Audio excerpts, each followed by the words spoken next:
بسم اللہ الرحمن الرحیم۔ السلام علیکم دوستو، کیسے ہیں آپ؟ تو دوستو آج کا ٹاپک ہے اللہ کے نام یعنی اسم اعظم کے متعلق 10 حدیث پیش کی جا رہی ہیں اس ہر ویڈیو معاملے میں میں، شارٹ کٹ تو کی تلاش آئیے میں میرے رہتے ہیں، تو ساتھ وہ میں اللہ دیکھتے تعالیٰ کے ہیں۔ معاملے میں بھی چاہتے ہیں کوئی شارٹ کٹ ہو جائے. کوئی شارٹ کٹ کی ضرورت نہیں ہے. امام کائنات سید الاولین والآخرین شفیع المذنبین رحمت للعالمین سیدنا و مولانا امام اعظم محمد رسول اللہ صلی اللہ علیہ وآلہ وسلم نے اپنی احادیث میں امت کو اسماء اعظم تعلیم فرما دیے ہیں. اسی کانٹیکسٹ میں انشاءاللہ 10 صحیح الاسناد احادیث پیش کروں گا اور پھر انشاءاللہ اسی بھی ہمارا لیکچر بھی کنکلوڈ ہو جائے گا.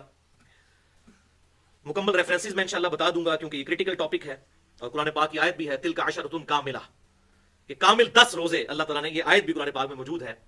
جو بندہ قربانی نہیں کر سکتا حج تمتع کے موقع پر، اس کے پاس استطاعت نہیں ہے تو 10 روزے رکھ لے.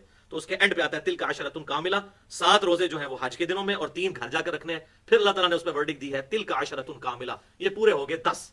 اب یہ 10 کی نسبت سے یہ 10 احادیث میں انشاءاللہ پیش کروں گا تاکہ یہ معاملہ کھل کر سامنے آ جائے کہ اللہ تعالیٰ سے دعا کی جائے تو دعا کی قبولیت کے لیے کون سے اسم اعظم ہیں جن کو ہم استعمال کر سکتے ہیں، کون سے وظائف آپ صلی اللہ علیہ وسلم نے تعلیم فرمائے ہیں.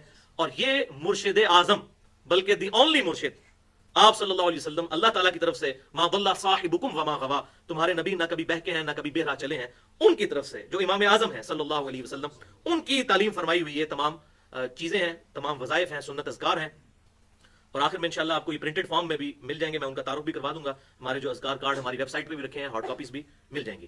بہرحال پہلی حدیث صحیح بخاری کی حدیث ہے، انٹرنیشنل نمبرنگ کے مطابق 4563 اور سورہ آل عمران کی آیت نمبر 173 کے کانٹیکسٹ میں یہ حدیث ہے. یعنی قرآن پاک میں بھی یہ وظیفہ موجود ہے اور صحیح بخاری میں بھی. ابن عباس رضی اللہ تعالی عنہما کہتے ہیں کہ اللہ کے پیغمبر سیدنا ابراہیم علیہ السلام نے جب ان کو آگ میں پھینکنے لگے تھے تو اللہ تعالیٰ کو انہی کلمات کے ساتھ پکارا تھا کہ جن کلمات کے ساتھ تمہارے نبی صلی اللہ علیہ وسلم اللہ تعالیٰ کو مشکل اور پریشانی میں پکارتے تھے.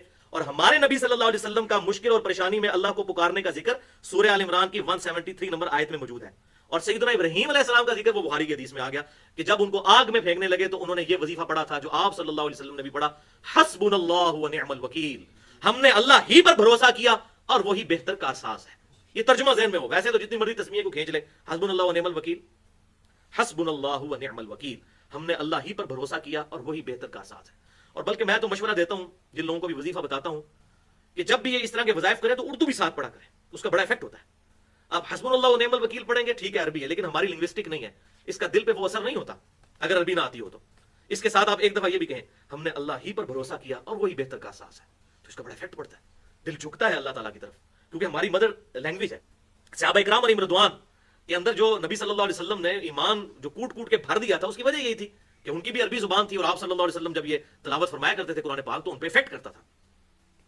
حسبنا اللہ و نعم الوکیل، اس کے ساتھ وہ شعر بنا دیا ہوا ہے نعم المولا و نعم النصیر، وہ قرآن کی آیت تو ہے، وہ کسی اور جگہ پر جا کر آتی ہے اور وہ پکڑ کے تو پورا شعر بنا دیا حسبنا اللہ و نعم الوکیل نعم المولا و نعم النصیر، کیونکہ تسلی نہیں نہ ہوتی ان کی آپ صلی اللہ علیہ وسلم کے وظائف کے اوپر، تو اپنی طرف سے چیزیں انجیکٹ کرتے ہیں، جیسے دعا میں بھی کر دیا. حالانکہ بخاری اور مسلم کی متفق علیہ حدیث ہے کہ آپ صلی اللہ علیہ وسلم کی اکثر دعا ہوتی تھی اللہم ربنا آتنا فی الدنیا حسنہ وفی الآخرۃ حسنۃ وقنا عذاب النار، اے اللہ ہمیں دنیا میں بھی بھلائیاں عطا فرما اور آخرت میں بھی بھلائیاں عطا فرما، اور آخرت کی سب سے بڑی بھلائی کہ دوزخ کے عذاب سے بچا لیں. اب یہ پرفیکٹ دعا ہے. اب مولویوں نے سال لگا دی وقنا عذاب القبر وقنا عذاب الحشر وقنا عذاب المیزان فلاں فلاں فلاں. حالانکہ ان بیوقوفوں کو نہیں پتا کہ بخاری اور مسلم کی احادیث کا مفہوم یوں بنتا ہے کہ جو شخص مر گیا اس کی قیامت قائم ہو گئی، اس کی آخرت قائم ہو گئی. حیات النبی والے عقیدہ جو مسئلہ نمبر 5 ہے اس میں میں نے ڈیٹیل سے اس طرح کی احادیث بتائی تھی. تو جو مر گیا اس کی آخرت قائم ہو گئی، تو مرتے ہی اب یہ ساری معاملات آخرت ہے، قبر بھی آخرت میں شامل، میزان عمل بھی آخرت میں شامل، پل صراط بھی آخرت میں شامل، کیونکہ مرتے ہی آخرت شروع ہو گئی. تو آپ صلی اللہ علیہ وسلم کی الفاظ کتنے پرفیکٹ ہیں، ربنا آتنا فی الدنیا حسنہ وفی الآخرۃ حسنہ، اس کے اندر امپلائڈ ہے یہ ساری چیزیں موجود ہیں، کیونکہ آپ صلی اللہ علیہ وسلم نے فرمایا کہ مجھے اللہ تعالیٰ نے جوامع کلمات کے ساتھ مبعوث کیا ہے. بخاری اور مسلم کی متفق علیہ حدیث ہے. باقی انبیاء کرام کو کچھ چیزیں عطا فرمائی تھیں، لیکن اللہ تعالیٰ نے مجھے 6 ایسی خصوصیات عطا فرمائی ہیں جو پہلے کسی نبی کو نہیں دی. ان میں سے ایک یہ بھی تھی کہ بات مختصر اور مفہوم ڈیٹیل، وفی الآخرۃ حسنۃ وقنا عذاب النار. دوسری حدیث بھی صحیح بخاری انٹرنیشنل نمبرنگ کے مطابق 2311 کتاب الوکالہ چیپٹر کے اندر ہے. بڑی لمبی حدیث ہے، بہرحال اس کا لب لباب یہ ہے کہ شیطان نے انسانی شکل میں آ کر سیدنا ابو ہریرہ رضی اللہ تعالیٰ عنہ کو آیت الکرسی کا وظیفہ تعلیم کیا. نبی صلی اللہ علیہ وسلم سے جب انہوں نے ڈسکشن کی تو آپ صلی اللہ علیہ وسلم نے ارشاد فرمایا کہ یہ جو انسانی شکل میں تیرے پاس آیا تھا یہ شیطان تھا، ہے تو وہ جھوٹا ہے لیکن اس نے بات سچی کی. کیا بات کی تھی؟ کہ جو آیت الکرسی پڑھ کر رات کو سو جائے گا اللہ تعالیٰ صبح تک اس پر ایک فرشتہ مقرر کر دے گا جو اللہ تعالیٰ کے بہاف پہ اس کی حفاظت کرے گا. فرشتے کو پکارنا نہیں، پکارنا اللہ کو ہے. اللہ لا الہ الا هو الحی القیوم، سورۃ البقرہ آیت نمبر 255. آیت الکرسی الحمدللہ اکثر مسلمانوں کو آتی ہے. تو یہ بھی، اس میں بھی اللہ تعالیٰ کے اسماء اعظم موجود ہیں. بلکہ صحیح مسلم میں انٹرنیشنل نمبر کے مطابق 1885 نمبر حدیث ہے کہ آپ صلی اللہ علیہ وسلم نے فرمایا آیت العظم من القرآن، قرآن کی سب سے عظیم آیت آیت الکرسی ہے. اللہ لا الہ الا هو الحی القیوم. یہ قرآن پاک کی آیت العظم ہے، سب سے بڑی آیت. اب اس سے یہ بات پتہ چل گئی اعظم کا مطلب نبی صلی اللہ علیہ وسلم کے نزدیک عظمت ہے، ورنہ اس سے بھی لمبی ایک آیت قرآن کی موجود ہے سورۃ البقرہ آیت نمبر 282 کہ سفر کی حالت میں اگر کسی کی موت کا وقت آ جائے تو وہ وصیت لکھوائے. وہ آیت لمبائی میں اس سے بھی 1.5 گنا ہے، لیکن اس کو آپ صلی اللہ علیہ وسلم نے آیت العظم نہیں کہا. اس سے ان لوگوں کا رد ہو گیا جو وہ حدیث لیتے ہیں سواد اعظم کی پیروی کرو. وہ کہتے ہیں کہ ہماری تعداد سب سے زیادہ ہے تو حدیث میں آیا کہ سواد اعظم کی پیروی کرو جو تعداد میں سب سے زیادہ ہے. وہاں ہے سواد اعظم، یہاں آیا آیت العظم. تو آیت العظم تو پھر ان کی ڈیفینیشن کے تحت تو سورۃ البقرہ کی آیت نمبر 282 ہونی چاہیے تھی، 255 آیت الکرسی نہیں ہونی چاہیے تھی. تو اعظم سے مراد عظمت والی چیز، چاہے عظمت والا گروہ، چاہے وہ صحابہ کرام کی شکل میں تھوڑا سا ہی گروہ ہو، وہ عظمت والا گروہ ہے جو کتاب و سنت کی پیروی کرنے والا ہے. الحمدللہ. اور یہی مجھے وہ بات بھی یاد آ گئی کہ صحیح بخاری میں انٹرنیشنل نمبر کے مطابق 5006 نمبر حدیث ہے کہ آپ صلی اللہ علیہ وسلم نے فرمایا کہ سورۃ العظم من القرآن سورۃ الفاتحہ ہے. سورۃ العظم. اب یہاں بھی سورۃ البقرہ ہونی چاہیے تھی، لیکن نبی صلی اللہ علیہ وسلم نے فرمایا سب سے بڑی سورت قرآن کی سورۃ الفاتحہ ہے. الحمدللہ. اور یقیناً اس سے کوئی عظیم سورت نہیں ہے، کوئی قرآن کی سورت اس کا مقابلہ نہیں کر سکتی. کیوں؟ کہ یہ اللہ تعالیٰ نے ہر نماز میں فرض کر دی ہے. اور بخاری اور مسلم کی متفق علیہ حدیث ہے جو نماز میں سورۃ الفاتحہ نہیں پڑھتا اس کی نماز ہی نہیں ہوتی. یہ نماز کا ایک پرماننٹ جز بنا دیا گیا سورۃ الفاتحہ. الحمدللہ. اچھا، تیسری حدیث بھی صحیح بخاری اور صحیح مسلم کی متفق علیہ حدیث ہے. صحیح بخاری میں 4008، صحیح مسلم میں 1878 کہ آپ صلی اللہ علیہ وسلم نے ارشاد فرمایا جو شخص رات کو سورۃ البقرہ کی آخری 2 آیات پڑھ کر سو جائے تو اس کے لیے یہ آیات کفایت کر جائیں گی، جو ان آیات میں مانگا گیا اللہ تعالیٰ اس کو عطا فرما دے گا. الحمدللہ. آمن الرسول بما انزل الیہ من ربہ والمؤمنون کل آمن باللہ وملائکتہ وکتبہ ورسلہ. اور اس میں بھی آگے چل کر اللہ تعالیٰ کے اسماء حسنی آتے ہیں. الحمدللہ. بلکہ میں اس آیت کے بارے میں یہ کہتا ہوں کہ یہ تجدید ایمان والی 2 آیات ہیں. سارے ایمانیات اس میں آ جاتی ہیں. رات کو سونے سے پہلے یہ وظیفہ پڑھ لیا جائے، صحیح بخاری اور صحیح مسلم. اس لیے ہم نے اذکار والے کارڈ میں بھی یہ وظیفہ ڈالا ہوا ہے. چوتھی حدیث صحیح مسلم کے اندر انٹرنیشنل نمبر کے مطابق 6880 اور مسند امام احمد میں 7885 ہے کہ آپ صلی اللہ علیہ وسلم نے ارشاد فرمایا جو شخص رات کو 3 دفعہ پڑھ لے اعوذ بکلمات اللہ التامات من شر ما خلق، میں اللہ تعالیٰ کے کلمات تامہ کے ذریعے اس کی پناہ طلب کرتا ہوں ہر اس چیز کے شر سے جو اس نے پیدا فرمائی. تو اللہ کے کلمات تامہ کے ذریعے، یہ بھی اللہ کے اسماء کے ذریعے. تو جو شخص رات کو یہ 3 دفعہ پڑھ لے تو اس پر کسی قسم کا زہریلے جانور کا ڈنک، بچھو کا یا سانپ وغیرہ کا اثر نہیں کرے گا. یہ الحمدللہ بہت زبردست وظیفہ ہے، یہ بھی اذکار والے کارڈ میں موجود ہے. 5ویں حدیث جامعہ ترمذی اور سنن ابی داؤد دونوں میں موجود ہے. ترمذی میں 3388، سنن ابی داؤد میں 5088 کہ آپ صلی اللہ علیہ وسلم نے فرمایا جو شخص صبح کے وقت پڑھ لے 3 دفعہ بسم اللہ الذی لا یضر مع اسمہ شیء فی الارض ولا فی السماء وهو السمیع العلیم. اس میں بھی اللہ تعالیٰ کے کتنے اسماء اعظم آ گئے ہیں. اللہ کے نام کے ساتھ لا یضر مع اسمہ شیء فی الارض ولا فی السماء، کہ جس کے نام کی برکت یہ ہے کہ اس کے نام کے ساتھ زمین و آسمان میں کوئی چیز نقصان نہیں پہنچا سکتی. تو وہ السمیع العلیم، اور وہی سننے والا اور علم رکھنے والا ہے. یہ 3 دفعہ جو پڑھ لے صبح کے وقت شام تک اسے کوئی ناگہانی آفت یا مصیبت یا حادثہ پیش نہیں آئے گا. اور جو شام کو پڑھ لے 3 دفعہ صبح تک کوئی اس قسم کا حادثہ اس کو درپیش نہیں ہوگا. یہ بھی ہم نے اپنے اذکار والے کارڈ میں وظیفہ ڈالا ہوا ہے. وہ انشاءاللہ میں اینڈ میں تعارف بھی کروا دوں گا اپنے اذکار والے کارڈ کا.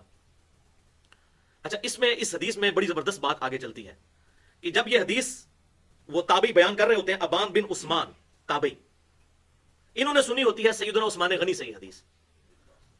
تو سیدنا عثمان غنی رضی اللہ تعالیٰ عنہ سے یہ حدیث سن کر اپنے شاگرد کو تعلیم فرما رہے ہوتے ہیں اس حالت میں کہ خود فالج کے مریض ہوتے ہیں. تو وہ تبع تابعی ان کی طرف دیکھتے ہیں اور کہتے ہیں حضرت آپ ہمیں تو وظیفہ بتا رہے ہیں، اپنی تو آپ پہ اتنی بڑی ناگہانی آفت پہنچی ہوئی ہے. گل تو بڑی صحیح کی تھی انہوں نے کہ آپ پہ تو خود فالج ہے. تو انہوں نے آگے بڑا زبردست جواب ارشاد فرمایا کہ مجھے اس طرح مت دیکھو، اللہ کی قسم میں نے عثمان پر جھوٹ نہیں باندھا، میں اس دن دعا پڑھنا بھول گیا تھا جس دن مجھ پر فالج کا اٹیک ہوا. آپ ذرا یقین دیکھیں، اور یہ امام ابو داؤد امام ترمذی نے اس تبع تابعی کا یہ پورا واقعہ اس حدیث کے ساتھ نقل کیا کہ کتنا کامل یقین تھا آپ صلی اللہ علیہ وسلم کے وظائف کے اوپر تابعین کو کہ انہوں نے کہا کہ مجھ پہ فالج کا اٹیک ہوا ہی اس لیے کہ میں نے اس دن یہ وظیفہ نہیں پڑھا تھا، ورنہ میرے یہ ناگہانی آفت مجھے نہ پہنچتی۔ البتہ اس میں یہ یاد رکھیے گا جس کی موت مقرر ہو چکی ہے وہ تو آ کر رہے گی، وہ نہیں ٹال سکتی کسی بھی وظیفے کے ساتھ۔ البتہ باقی یہ معاملات اللہ تعالیٰ انسان کے ساتھ کرم فرماتا ہے الحمدللہ۔ یہ 5ویں حدیث ہوگی۔ 6ٹھی حدیث جامعہ ترمذی میں انٹرنیشنل نمبر کے مطابق 3424 اور المستدرک للحاکم میں موجود ہے 2000 نمبر حدیث کہ آپ صلی اللہ علیہ وسلم ہر مشکل ہر پریشانی میں یہ دعا مانگا کرتے تھے، یا حی یا قیوم برحمتک استغیث، اے خود سے زندہ اور ہر چیز کو زندہ رکھنے والے قائم رکھنے والے، میں تیری رحمت کے ساتھ تیری مدد کا سوال کرتا ہوں۔ یہ بھی اللہ تعالیٰ کے اسماء کے ذریعے ہے، یا حی یا قیوم، اور یہ اسماء اعظم ہے یا حی یا قیوم، یہ آیت الکرسی میں بھی موجود ہے۔ اور آگے ایک حدیث بھی پرٹیکولر اسم اعظم کے لفظ کے ساتھ انہی الفاظ کے لیے آ بھی جائے گی انشاءاللہ۔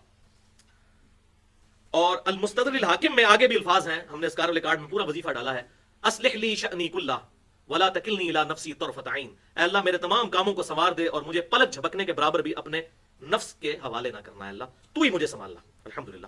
اور یہ سیدہ فاطمہ کو آپ صلی اللہ علیہ وسلم نے دعا تعلیم فرمائی تھی اور فرمایا میری بیٹی فاطمہ مجھ سے لے لے یہ تحفہ کہ صبح و شام یہ دعا ضرور مانگ لیا کر، یا حی یا قیوم برحمتک استغیث اصلح لی شأنی کلہ ولا تکلنی الی نفسی طرفۃ عین۔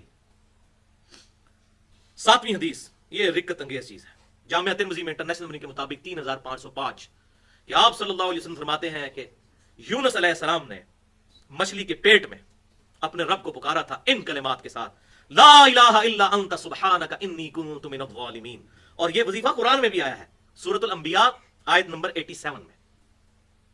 آپ صلی اللہ علیہ وسلم کے الفاظ پھر میں اس کو تھوڑا بریف بھی کرتا ہوں۔ آپ صلی اللہ علیہ وسلم نے فرمایا کہ جو شخص بھی اللہ کے حضور یونس علیہ السلام کی دعا لا الہ الا انت سبحانک انی کنت من الظالمین کے ذریعے متوجہ ہوا، اللہ تعالیٰ اسے کبھی محروم نہیں لوٹائے گا۔ اللہ اکبر کبیرہ والحمدللہ کثیرہ وسبحان اللہ بکرۃ واصیلا۔ اور آپ صلی اللہ علیہ وسلم کی اس بات کی تائید بھی قرآن میں ہے، کیونکہ جب یہ دعا آئی سورۃ الانبیاء آیت نمبر 87 لا الہ الا انت سبحانک انی کنت من الظالمین، اللہ تعالیٰ نے ساتھ ہی ارشاد فرمایا وکذالک ننجی المؤمنین، بالکل اس طریقے سے ہم مومنین کو بھی نجات دیں گے جو ان کلمات کے ذریعے ہماری طرف متوجہ ہوگا۔ اور اس کا کلائمیکس میں کہتا ہوں کلائمیکس ہے اس وظیفے کا، اہمیت کا، سورہ الصفات کی آیت نمبر 144، یہ سورہ یاسین سے اگلی سورت ہے، اس میں اللہ تعالیٰ نے ارشاد فرمایا کہ اگر یونس علیہ السلام مچھلی کے پیٹ میں ہمیں ان الفاظ کے ساتھ یاد نہ کرتے تو مچھلی کے پیٹ سے اس دن نکالے جاتے جس دن مردے قبروں سے نکالے جائیں گے۔ یعنی اتنا عطاب تھا اللہ تعالیٰ کا کہ یونس علیہ السلام پھر قیامت والے دن ہی مچھلی کے پیٹ سے نکلتے اگر ہمیں ان الفاظ کے ساتھ نہ پکار لیتے، لا الہ الا انت سبحانک انی کنت من الظالمین۔ اور یہ میں کہتا ہوں کہ توبہ کرنے کے لیے بیسٹ دعا ہے، یہ اس سے بیسٹ الفاظ میرے علم میں نہیں ہے۔ لا الہ الا انت، اے اللہ کوئی معبود نہیں مگر تو ہی، سبحانک تو پاک ہے، تجھ سے تو غلطی نہیں ہو سکتی نا، انی کنت من الظالمین، بے شک میں ہی غلطی کرنے والا ہوں، ظلم کرنے والا ہوں۔ یعنی اللہ تعالیٰ کو کس طریقے سے آپ رحمت کو اٹریکٹ کیے کہ اللہ میں تو انسان ہوں، میں تو غلطی کروں گا، تجھ سے غلطی ہو ہی نہیں سکتی، اور میں انسان ہوں، میری تو لاچاری ہے، میں تو غلطی کروں گا، تو مجھے معاف کر دے۔ کتنا بیسٹ انداز ہے اللہ تعالیٰ کی طرف متوجہ ہونے کا، لا الہ الا انت سبحانک۔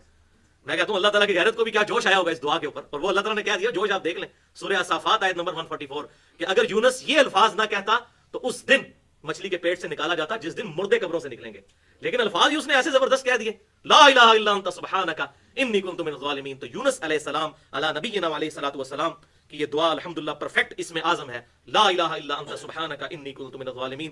اور یہ آیت کریمہ کے نام سے بھی مشہور ہے، اور لوگ گھروں میں 1.25 لاکھ دفعہ اور یہ وہ سارے کام کرتے ہیں، اور بڑی اگربتیاں روشن کرتے ہیں اور کہتے ہیں بڑا گرم وظیفہ ہے، آپ نے سنا ہوگا۔ اور یہ حالانکہ جس بندے نے یہ وظیفہ پڑھا ہے تعفن اور بدبو والی جگہ پہ پڑھا ہے، مچھلی کے پیٹ میں، معدے سے زیادہ کوئی تعفن والی جگہ نہیں ہوتی ہے۔ اور قرآن کے الفاظ ہیں پھر ظلمات، اندھیروں میں ہمیں پکارا ہے، کوئی اندھیرا نہیں تھا، کوئی اگربتی روشن نہیں تھی، کوئی لائٹ روشن نہیں تھی، ظلمات میں اندھیروں میں ہمیں پکارا، اس حالت میں لا الہ الا انت سبحانک انی کنت من الظالمین۔ کوئی اس کے لیے وضو پروٹوکول نہیں ہے، نماز کے علاوہ یا قرآن پاک کو چھونے کے علاوہ کسی اور ذکر کے لیے بھی وضو پروٹوکول نہیں ہے۔ صحیح مسلم میں حدیث ہے، عائشہ کہتی ہیں کہ نبی صلی اللہ علیہ وسلم، جب پوچھا گیا کہ کیا نبی صلی اللہ علیہ وسلم اللہ کا ذکر حالت جنابت میں بھی کرتے تھے، تو اما عائشہ نے کہا آپ صلی اللہ علیہ وسلم ہر حال میں اللہ کا ذکر کیا کرتے تھے، چاہے وہ حالت جنابت ہی کیوں نہ ہو، یعنی غسل فرض ہو اس میں بھی اللہ کا ذکر کرتے تھے۔ ذکر کا کوئی پروٹوکول نہیں۔ اب یہ اگرچہ ہے قرآن کی آیت ہے، ہم آیت کے طور پہ اسے نہیں پڑھ رہے ہوتے، جب عام حالت میں پڑھتے ہیں کسی پہ غسل بھی فرض ہے وہ بھی پڑھ سکتا ہے یہ دعا کے طور پر، کیونکہ حدیث میں یہ دعا کے طور پہ بھی آئی۔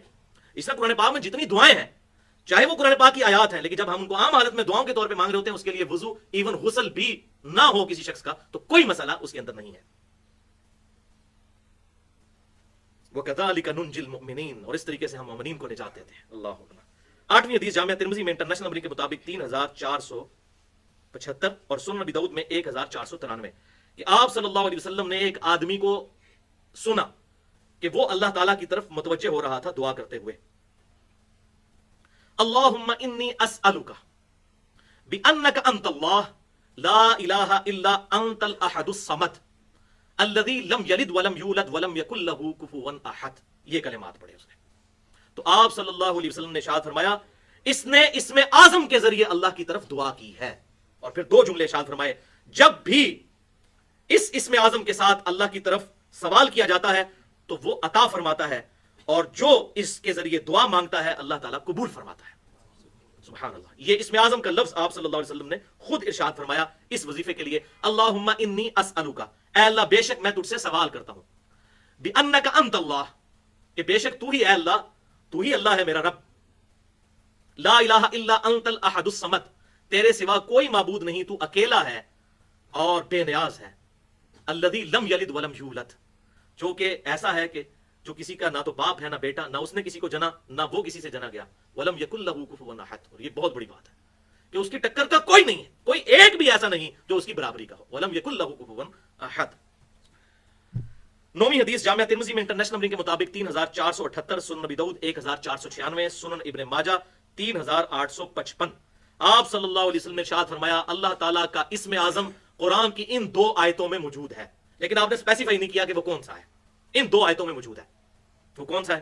سورۃ البقرہ کی آیت نمبر 163 آپ صلی اللہ علیہ وسلم نے تلاوت فرمائی، وَإِلَٰهُكُمْ إِلَٰهٌ وَاحِدٌ لَا إِلَٰهَ إِلَّا هُوَ الرَّحْمَٰنُ الرَّحِيمُ. فرمایا اس کے اندر بھی اسم اعظم موجود ہے. وہ سارے اللہ تعالیٰ کے اسماء ہیں، الرحمن الرحیم، بسم اللہ الرحمن الرحیم، اس میں بھی آتے ہیں. اور دوسری آیت آپ صلی اللہ علیہ وسلم نے سورہ آل عمران کی شروع کی آیت پڑھی، الف لام میم اللہ لا الہ الا هو الحی القیوم. وہی آیت الکرسی کا پہلا حصہ جس میں میں نے کہا تھا نا کہ یا حی یا قیوم یہ اسماء اعظم ہے اللہ تعالیٰ کے. تو یہاں آپ صلی اللہ علیہ وسلم نے فرمایا کہ ان دونوں آیات کے اندر اللہ تعالیٰ کے اسماء اعظم موجود ہے، اسم اعظم موجود ہے. اور 10ویں اور آخری حدیث جامعہ ترمذی میں انٹرنیشنل نمبر کے مطابق 3575 اور سنن نبی داؤد میں 5082 نمبر حدیث ہے کہ آپ صلی اللہ علیہ وسلم نے ارشاد فرمایا کہ معوذات صبح اور شام 3 دفعہ پڑھا کرو، جو یہ پڑھ لے گا اس کے لیے یہ معوذات ہر شے سے کافی ہو جائیں گے. معوذات 3 پناہ دینے والی چیزیں. یہ تعوذ لفظ بھی استعمال کیا جاتا ہے، اعوذ باللہ من الشیطان الرجیم، میں پناہ مانگتا ہوں اللہ تعالیٰ کی شیطان مردود سے. تو 3 پناہ دینے والی صورتیں صبح و شام 3 دفعہ تلاوت کر لیا کرو، 3 دفعہ صبح 3 دفعہ شام. یہ ہمارے اذکار والے کارڈ میں بھی ہے. یہ ہر شے سے تمہیں کفایت کر جائے گی، اور یہ پناہ دیں گی اللہ کی پناہ، جنوں کے اگینسٹ، جادو کے اگینسٹ، ہر چیزوں کے اگینسٹ یہ پناہ دیں گی.